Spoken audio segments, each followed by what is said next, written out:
So I'm doing this podcast right in the middle of the final round of the Masters.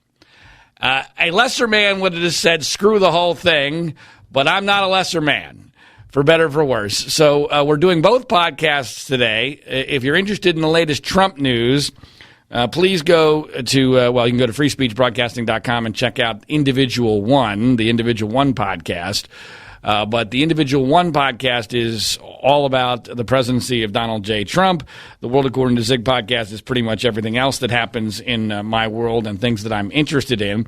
And as you know, if you've been paying attention at all, I've been very interested over the last month or so in this HBO pseudo-documentary called Leaving Neverland. By the way, I'll have some thoughts on the Masters a little bit later on and Tiger Woods in the podcast. But first, I want to get to Michael Jackson and Leaving Neverland, as we have done probably more work on this than almost anybody else in America on what a fraud this HBO film really is.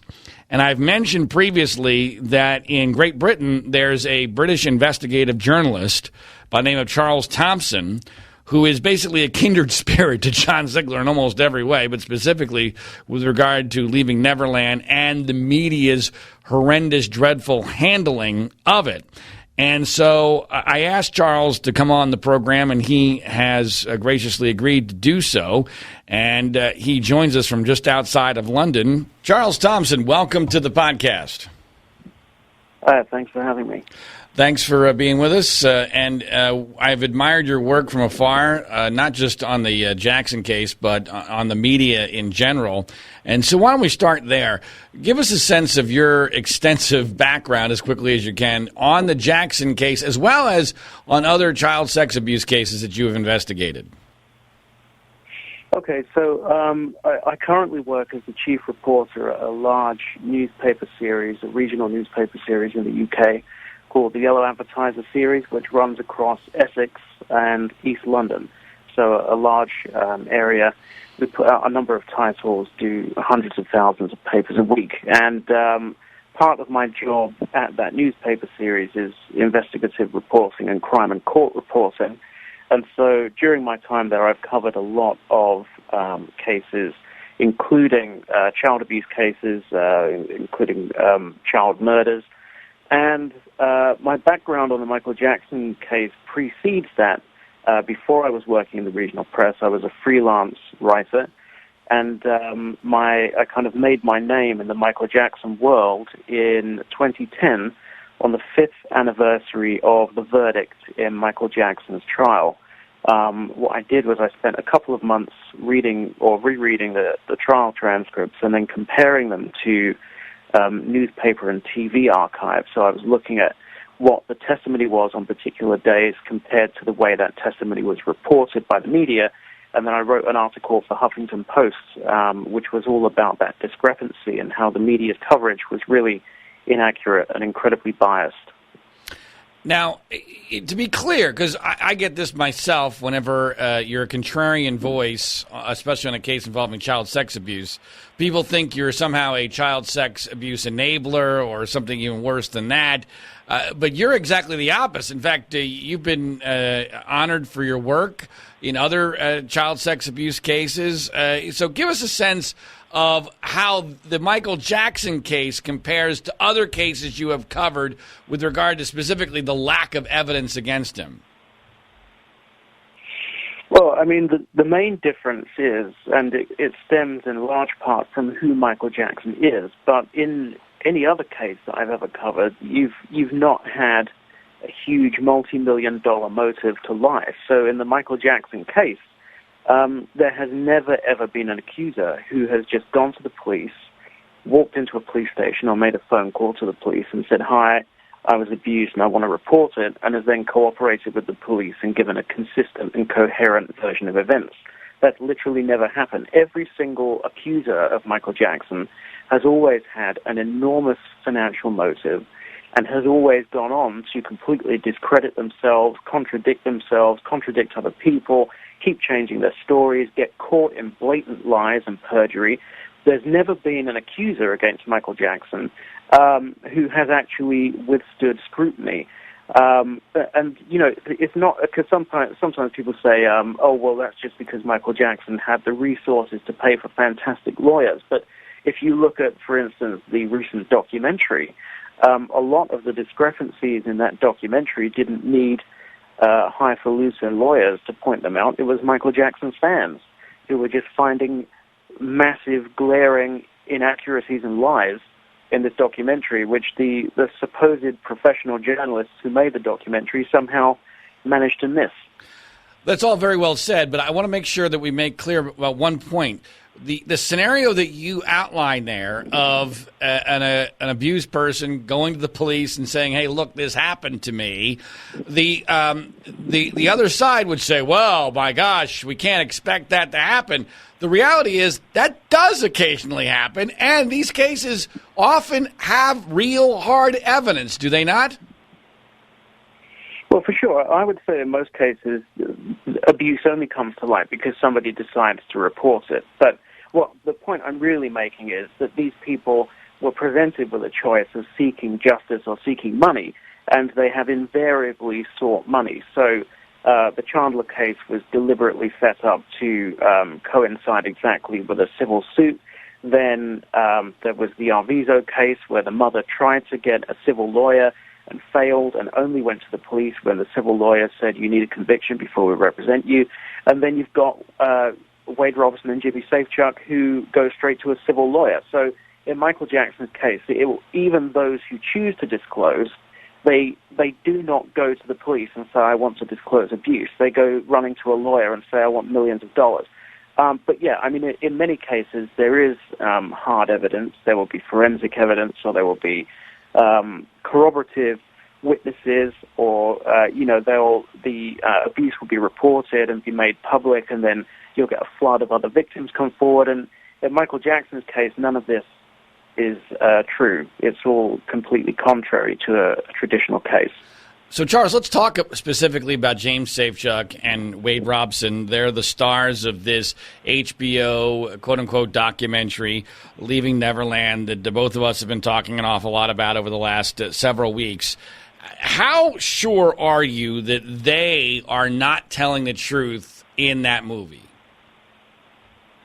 I think we can be sure that they are not telling the truth about certain parts of their story. And for me, that's all you need. You know, if I'm sitting on a jury and I discover that the star witness has lied about one or two parts of their story under oath, then I must ask myself the question, well, if they're lying about that, how can I be sure that they're not lying about everything? And so, you know, you look at Jimmy Safechuck, for example, there is the massive, massive problem of the train station. So Jimmy Safechuck is suing Michael Jackson's estate. Presently, he's been suing the Jackson estate for 5 years, and he stated repeatedly under oath on penalty of perjury, "I was abused from 1988 until 1992. The reason my abuse stopped in 92 was because Michael Jackson had a predilection for prepubescent boys, and when boys went into puberty and started getting too big, he would go off of them, and he would replace them with other younger boys. This is my story. My abuse finished in 1992. He says in the documentary, in 1988-89, Michael Jackson and I had what he refers to as a honeymoon period, and during this honeymoon period, Michael Jackson abused me in all different places at the Neverland Ranch. One of those places was the train station. So he specifically places his abuse at the train station early in his story of abuse, but we know also that his story of abuse under oath ends in 1992, and then we discover about a month after the film comes out that that train station was not constructed and opened until mid-1994. So we know that that story cannot be true, particularly the version of the story which places the abuse in the train station in 1988-89. So once we know that Jimmy Safechuck has told a very vivid story about something which cannot possibly be true, we must ask ourselves, well, what else about his story is not true?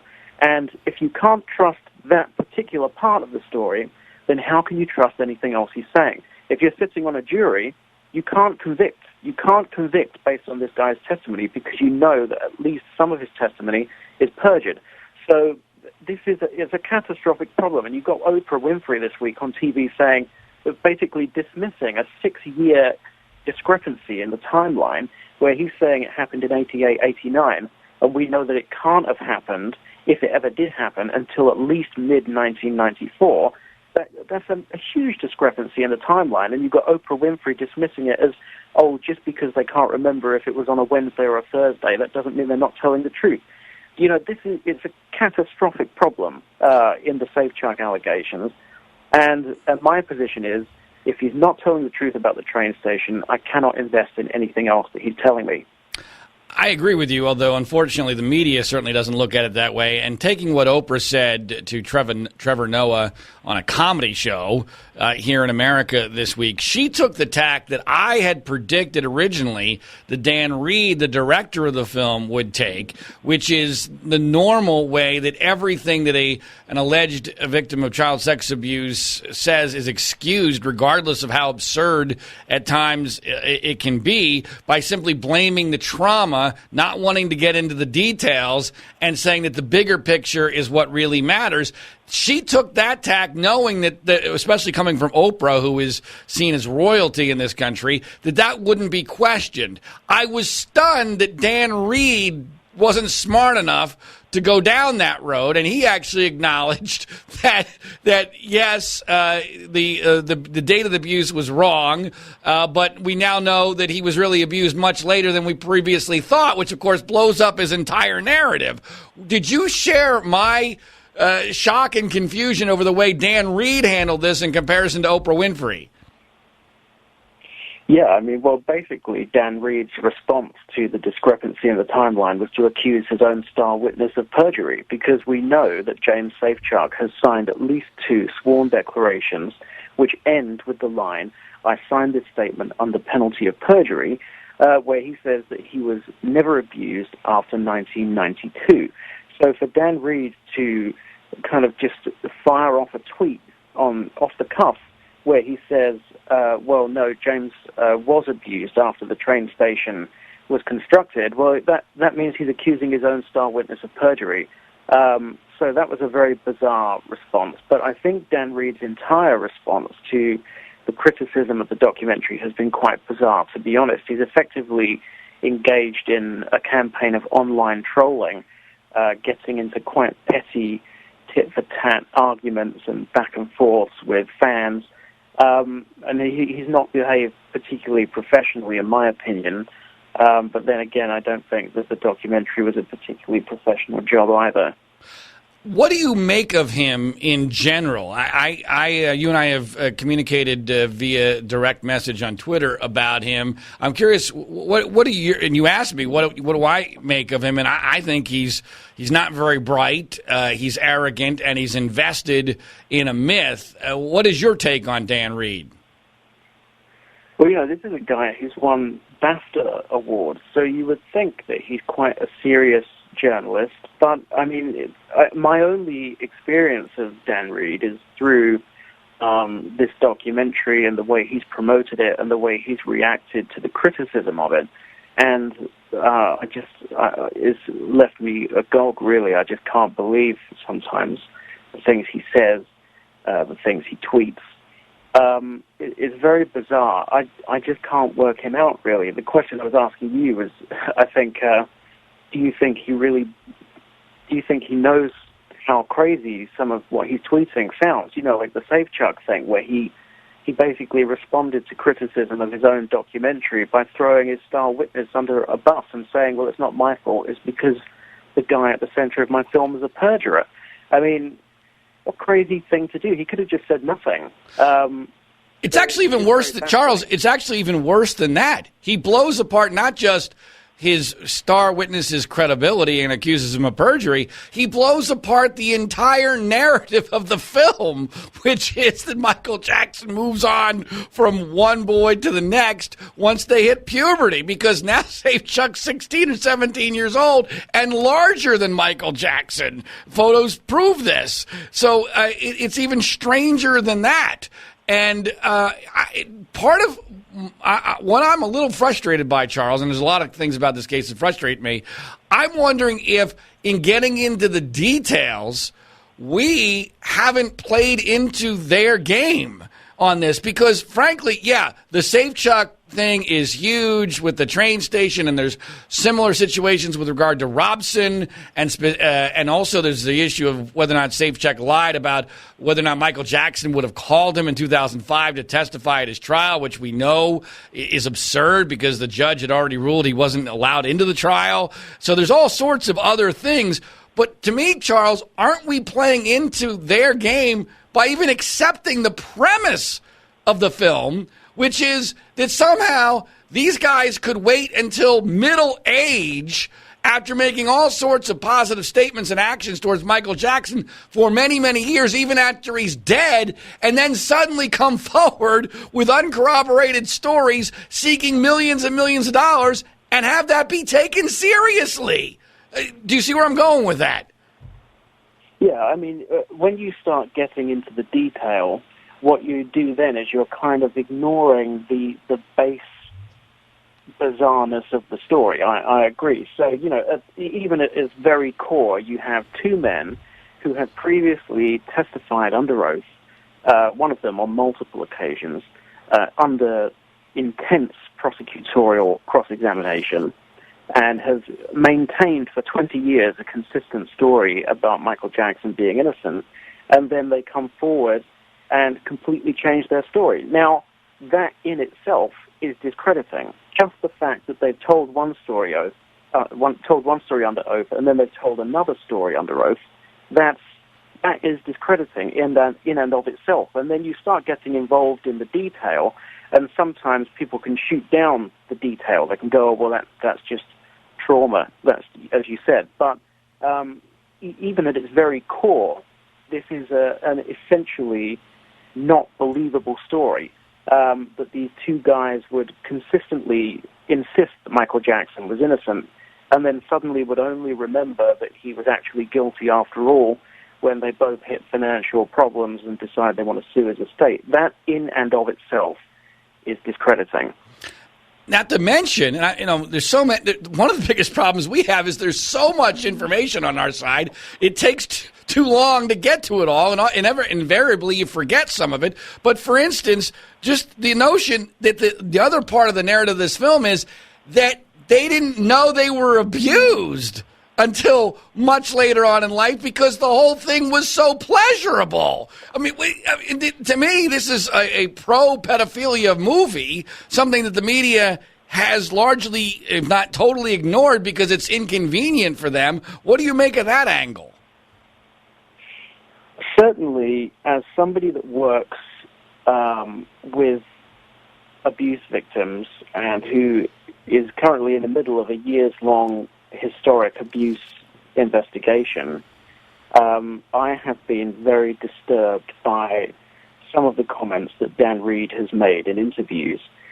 Even within the documentary, for example, he prompts Wade Robson to describe himself as Michael Jackson's lover. And using words like lover is not helpful when you're talking about abuse.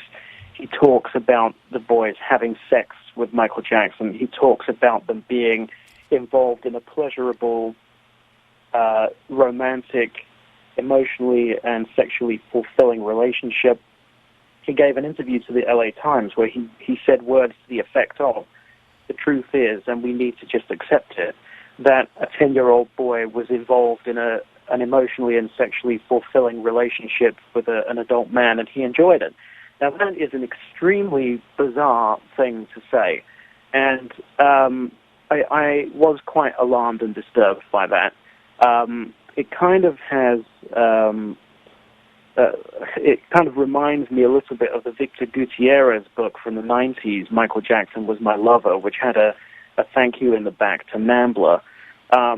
It has been disturbing, some of the language which has been used. I think that is something which has been somewhat overlooked. And one thing that was bizarre was the Barbra Streisand comments, which were outrageous. Her comments were completely outrageous, but they really did not differ particularly from some things that Dan Reed has said. Correct. Essentially, she was saying the same thing. which was that the kids enjoyed the relationship and they wanted to be there and they were having fun and they were fulfilled by it. So it's kind of bizarre to go bananas at Barbra Streisand.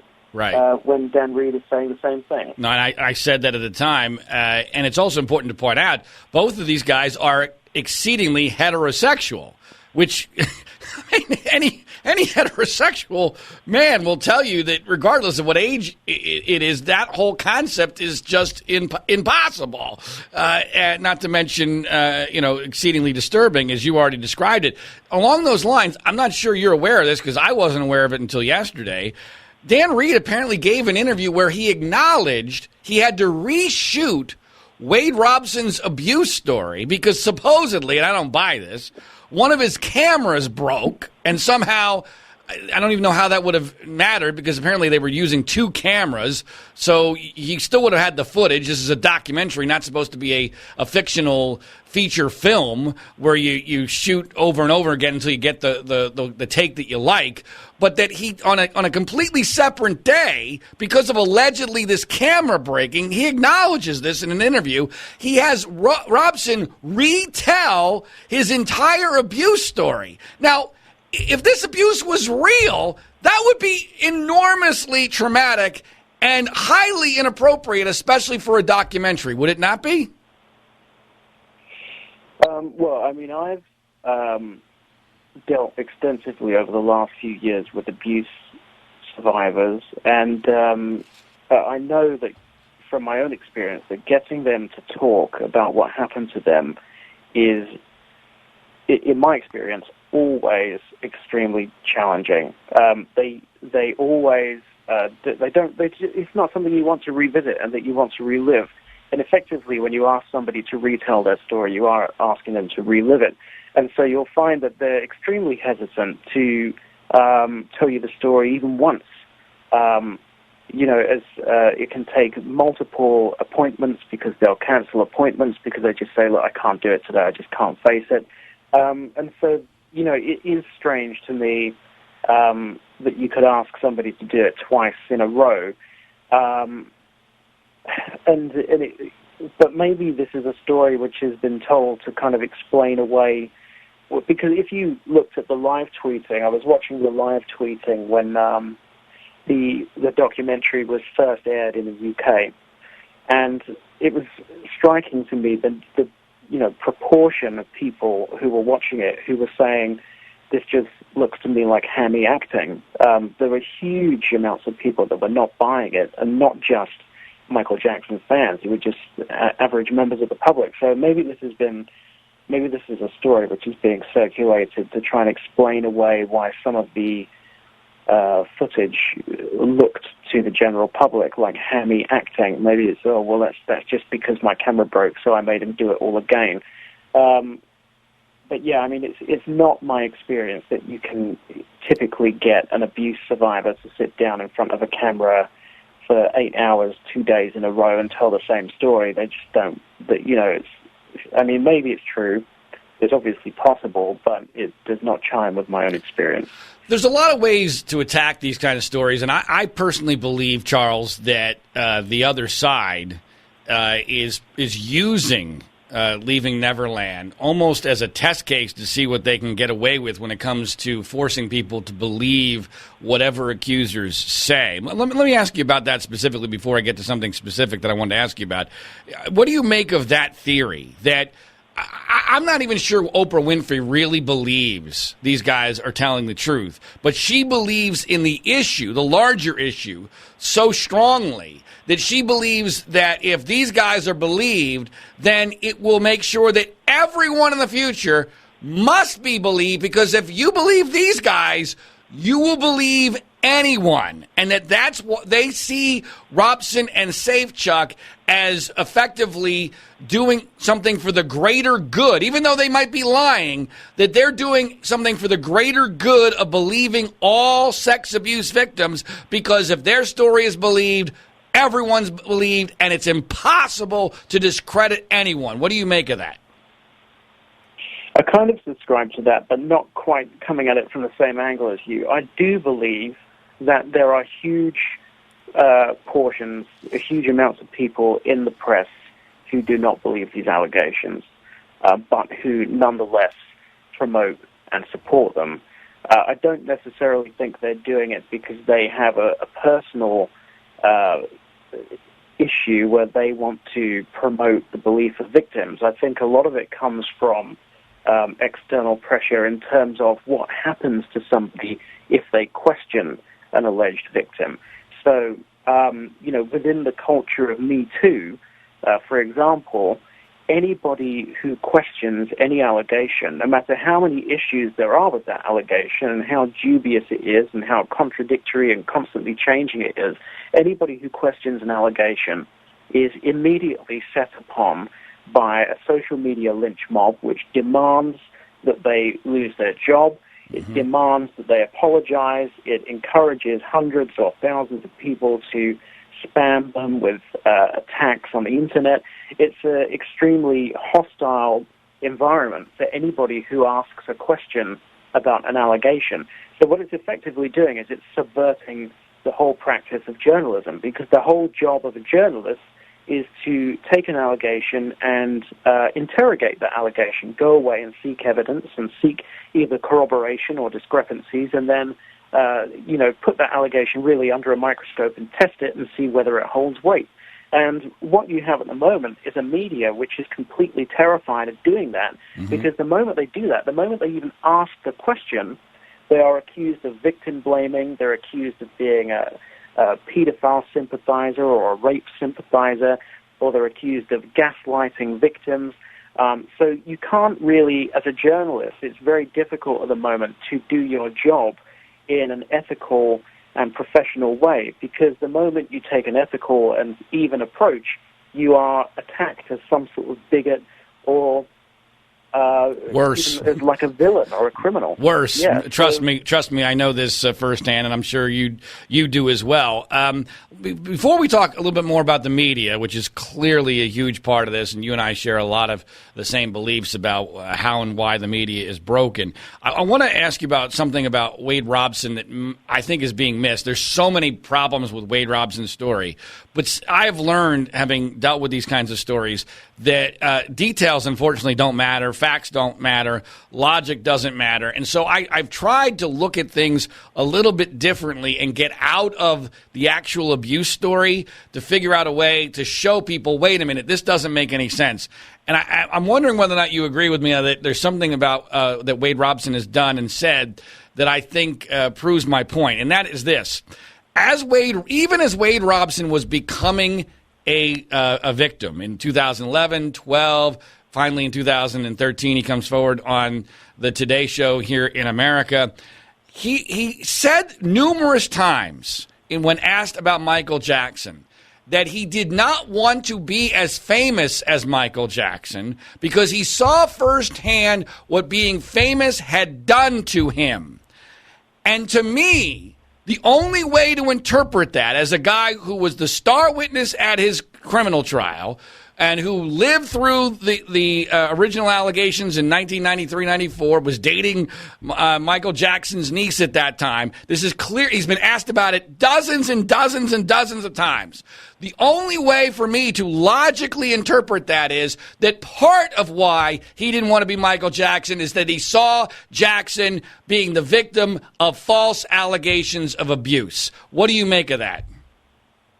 I think that's definitely what he was referring to, and there were many interviews that he gave even into 2011 and 2012 where he was defending Michael Jackson and talking about his amazing friendship and relationship with Michael Jackson and how much he taught him. And he wrote the chapter in the Opus book where he said words to the effect that Michael Jackson was the most amazing human being he'd ever met, and everything he did in life was aspiring to emulate Michael Jackson. He made lots and lots of comments long after Michael Jackson died, which were very positive. And, of course, he explains that by saying, well, I went into therapy and then realized that what Michael Jackson had done to me was abusive. But it kind of, for me, is, as an adult, I don't buy that. When he was an adult when he testified at Michael Jackson's 2005 trial. He was in his 20s. He was involved in a long-term relationship with a woman. And he had been denying that Michael Jackson abused him for years by then. And so for him to then come forward years later and say, well, I didn't realize that what Michael Jackson did to me was abusive, you've just testified in an enormous abuse trial where it was very clear that what Michael Jackson was being accused of was abuse. To kind of claim, I was in my mid-20s and an adult and I didn't know what abuse was. I didn't know that a man in his 30s anally raping a child was abuse. I mean, that doesn't hold weight. That's nonsense. So a lot of his narrative doesn't really make any sense. But what they do is they wheel out these supposed like child abuse experts to come and testify or give interviews saying, oh no, it's perfectly normal for a man in his late 20s to not realize that being anally raped as a child is abuse. They'll just wheel out an expert. These experts will say anything. I mean, there was an expert on TV just after the documentary aired who said, no, it's totally normal that somebody would want to direct a Cirque du Soleil spectacular for their abuser. It's just not, they'll say anything, these experts. Right. It's just madness. Right. Well, and just to put a finer point on it, in the movie, Robson says that Michael Jackson told him that if anyone finds out about what we're doing, we'll both go to jail for the rest of our lives. Well, wait a minute. Doesn't that blow up the whole idea that you didn't think anything that was happening was wrong? I mean, that right there, you've blown up your entire narrative. But this happens consistently in so many different ways. So, Charles, I wrote a column a week or so ago about the difference between the way the American press is handling this and the UK press, and I should have broadened it to the European press because there's been some elements in the European media in France, Germany, Spain, some other places that have really done a decent job. The UK press, in my perception, has been schizophrenic. Can you take us through specifically the tabloids? They've almost had a battle with themselves in almost on a daily basis, flipping back and forth on this. What is your assessment of the way the UK press has handled Leaving Neverland? Well, there's no question that the UK press is unanimously anti-Michael Jackson, and it has been for at least 3 decades. And what you're seeing is, in terms of online, you are seeing now a bit of back and forth about the various Mike Smallcombe revelations about the train station and the Grand Canyon and other bits and pieces that don't add up. But they're all just online clickbait articles. And then the next day they'll publish another article which says, oh, actually, that was wrong, and here's the other side.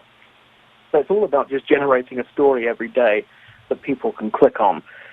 In terms of the actual newspaper coverage, which is what has the real influence, it's all been unanimously negative. The Sun, in particular, was publishing completely fabricated stories about FBI files and various other things, stories that were discredited a decade or more ago. It's just been ridiculous, really, the UK press response. But the UK press has a decades-long attitude against Michael Jackson. I mean, I told a story the other week on another show about, just by complete coincidence, I was in a radio station about a month ago, and I was talking about the Michael Jackson case, and on my way out, the receptionist at the radio station told me that she'd used to be the archivist at the Today newspaper, which was a Rupert Murdoch-owned newspaper in the UK in the 1980s and 90s, and she told me that it was acknowledged within the newspaper by the journalists that they had a brief from the top that they were to smear Michael Jackson if they could on a daily basis. They wanted an anti-Michael Jackson story in the newspaper every single day because it sold newspapers and it was scandal and it was profitable. And then, as I told that story on a different show, the lady that was on the show with me said, that's funny because I knew somebody that worked at another newspaper in the UK and they told me the exact same thing. And they would particularly use fictitious Michael Jackson stories if there was some negative political story that they were trying to bury. Firsthand, in 2006, I was at the World Music Awards in London, where Michael Jackson made, he gave his last ever public performance at that awards ceremony.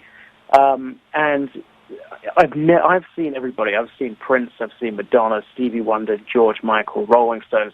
you name it. I have never, ever witnessed an artist provoke the response that Michael Jackson provoked that night at the World Music Awards. The next day, the press unanimously, in Britain, unanimously reported that he'd been booed off stage. It was fictitious. It was absolutely fictitious. He was not only not booed off stage, he stood on stage after his performance for several minutes because the crowd was screaming so loudly. All he was doing was just standing there soaking up the applause. The story was 100% fictitious, and yet every single newspaper in the UK ran it.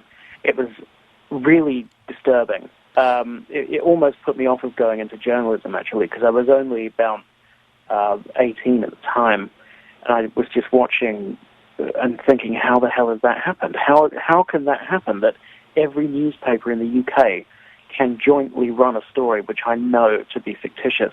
And so there is almost a conspiratorial attitude within the press, particularly in the UK, towards Michael Jackson. It's like a top-down agreement. But it's not really a conspiracy in that it's a conspiracy of self-interest. At least that's my perception of why the media is broken. And let's broaden this a little bit. Obviously Jackson is the context here, but you and I both believe that the news media is broken, and I believe it's largely because the coin of the realm is no longer truth, it's popularity and what sells. Do you agree with that? Yeah, well, I think what's happened is the media has undergone a transformation out of necessity rather than out of choice, because the Internet is destroying its business model. So correct. The Internet has created essentially an age of entitlement where everybody wants access to everything and they want it for free. So they don't want to go out and buy a DVD, they want to stream the movie for free. They don't want to go out and buy an album, they want to stream the album for free. They don't want to go out and buy a newspaper because they just want to go on Google News and read all the news for free. So the number of people that pay for their media drops every single year. And what that does is it, in turn, it means that the advertising in the media is also worth less because they're selling fewer copies. So you've got both sales revenue and ad revenue are decreasing year on year, particularly in the print industry. So newspapers are making cutbacks every single year. The number of journalists is dropping constantly because they can't afford to pay them. And so you're watching what was once a very well-resourced investigative industry now being reduced so badly, and the staff numbers being cut so badly that they can't really do their job anymore. You know, a journalist at a national newspaper in the 1980s could have gone weeks without publishing a story because they would just be working on a story, right. And then when it was finished, they'd bring it to the editor. Now that same journalist would be expected to write 10 stories a day for the website, and you can't do that and write them properly at the same time. Correct. You can only churn out that many stories if you're not doing your job properly. So the media has been defunded to the point where it's basically incapable of performing its job properly. Amen. Wow, that is said better than I ever could have said it, and 100% accurate. And if it's true in the UK, it's probably even worse here in the United States. Last question for you, Charles. On this Jackson story, where do you think this goes from here, and how much damage do you think will ultimately be done by leaving Neverland? I think the damage has been very limited. You've obviously seen a few negative consequences, like there was the fashion line that said that they're going to remove Michael Jackson influences. There was the Simpsons who removed their Michael Jackson episode from syndication, which was a very strange and ridiculous response. But the majority, I mean, you've seen a handful of radio stations pull him off the air, but not many. The majority are still playing him. I'm out in public in London most weeks, and I hear his music playing in shops. I see people performing to his music in the street still. So I think the damage has been very limited, actually. His streams have gone up online. So I don't think that the documentary has done what it set out to do, and I think that's part of why Dan Reed is kind of lashing out on the Internet, is I think he's quite infuriated, is my impression, that he thought he was kind of breaking a Harvey Weinstein story, and he was probably going to win a Pulitzer or something, and actually it's been a bit of a damp squib, and people haven't responded in the way that he wanted them to, and there hasn't been the cancelling of Michael Jackson that he was envisaging, and it's all sort of gone down the toilet a little bit. And now the whole credibility of his documentary has been called into question, and he's actually accidentally conceded that the people criticizing it are correct and that there are massive problems with it. So it's all been a bit of a disaster for him. But what I think it may have done is, we'll have to wait and see, but it wouldn't surprise me if, you get other people coming forward now and trying to file lawsuits and thinking that the sentiment against Michael Jackson has turned sufficiently that they'll be able to get away with it. We'll just have to wait and see, really. But I think that the impact of the documentary, as we sit here today, has been probably 5% of what Dan Reed thought it was going to be, and I think he's really angry about it. Well, that's some good news, and on that, that's a place that was probably a good spot for us to end. Charles, thanks so much for your great work on this. Please make sure that you keep in touch, as I'm sure there'll be other things that will be learned about the film, and we really appreciate that there is a kindred spirit for John Ziegler in the UK. Well, thanks for having me. All right, thanks, Charles. Take care. Cheers. Much thanks to Charles Thompson for his thoughts on all of this, which I think are really profound and important. And I love the fact that he's fairly optimistic about the fact that the documentary has not had the impact that he had hoped. I'm generally a pessimist, so I'm always waiting for the other shoe to drop, and I do wonder whether or not long-term there has been far more damage done by this documentary than it deserved. And I think from my perspective, what I'm more concerned about is what's this even going to do to the larger issue of sex abuse cases in general, and whether now it's going to be literally impossible to discredit any case. And I'll be very honest. I mean, look, I hate injustice. I hate unfairness. I think Michael Jackson got a very, very, very raw deal in this film. It's now made me question whether or not he ever did anything that was wrong with children. But I also have my dog in this hunt has been my work for the last 7 years in the Penn State case. And if Wade Robson and James Safechuck are believed, then there's zero. I mean, there's always been very low percentage, but there is 0% chance of ever turning that injustice around. So that's even way beyond the Penn State case, because, these cases aren't going to stop. I mean, they're just in the Me Too era, they're going to get more and more prevalent, and there are going to be more and more injustices, especially if these are the new rules. If these are the new rules, look out. This is going to happen consistently, especially when there's money involved. So from a bigger, broader perspective, that's the part of this that really bothers me.